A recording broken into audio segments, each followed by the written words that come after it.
Alright, this is the rogue status guide on PvE Blood Dks.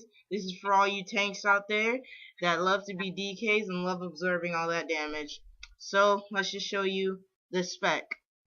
Okay, Blood DK is so simple, it's not funny. You drop death in DK, you hold aggro. The end. But for your talent tree, it's something. Depending on if you're specific for your raid group, I'll explain more into that with Abomination's Might. Blade Barrier, that's a definite must. You want to reduce as much damage as possible. And Valdo, of course, says it's so easy a caveman can do it, and that's probably true. But Bladed Armor, that's good too if you want to be a DK pushing more damage than DPS. That's fun. Scent of Blood, that's good for when you need to B-res someone instantly because you're dodging and parrying like crazy. And absorbing, of course. Scarlet Fever, not really needed, but just so you can go down into the next tree, you could raise this or improve Blood Tap. Toughness, definite must. You want that increased armor to reduce your damage. Bone Shield, must to reduce the damage.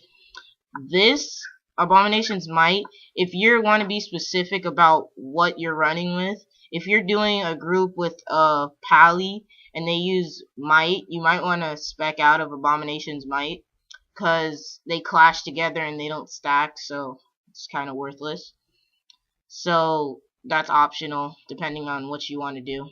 That's good for like PvP and PvE, but make sure there's no Pallies in the group. Blood Parasite, that's good because you spawn blood worms whenever you do a melee attack, and that could heal you and nearby allies. Pretty good. Improved Blood Presence, that reduces damage taken and reduces chance you'll be critically hit. Bless you, Torador. Ruin Tap converts one blood ruin into 10% of your maximum health.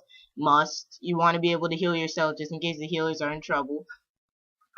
Will of the Necropolis, definite must. If you're about to die, this could save your butt because it reduces damage taken and you could get off a quick Ruin Tap. Vampiric Blood, it's a good CD, it's good on Deathwing, and it makes you look so pro. Improved Death Strike, this is pretty good. It increases the damage done, increases the amount healed, and increases its critical chance by a lot. That's a definite must. Crimson Scourge, this is good for the AoE holding aggro. I could spam this a couple times, use Death Strike, and then I might be able to spam another one and then drop Death and Decay. Simple as that, and I hold aggro. Dancing Ruin Weapon, that's only if you want to pull more damage, but, you know, whatever.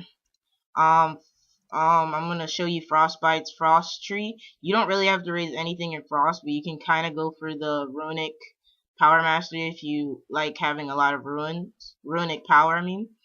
Unholy Command, that's good for when you're constantly taunting ads.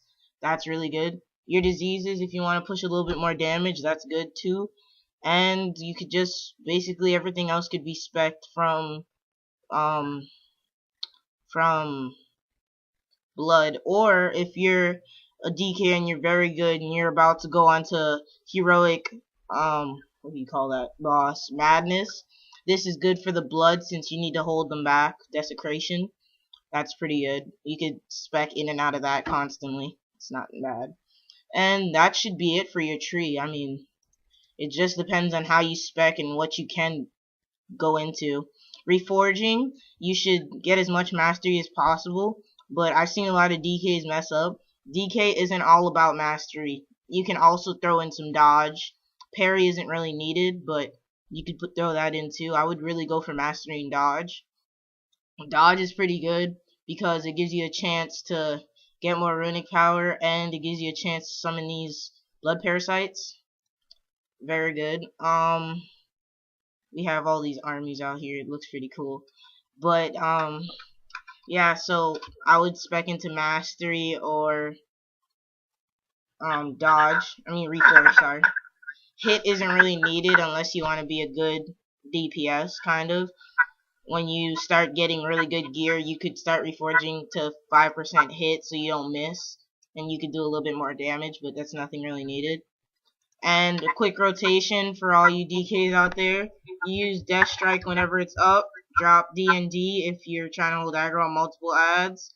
Blood Boil when possible, and put Outbreak and then Pistolians to hold more AoE aggro. It's that simple. Even a caveman can do it. So, thank you guys for watching. Oh, also, last thing, forgot about glyphs. Glyphs, there's not really a lot in here that you have to do, but you can do Glyph of Death and Decay, increasing the duration of Death and Decay, very good.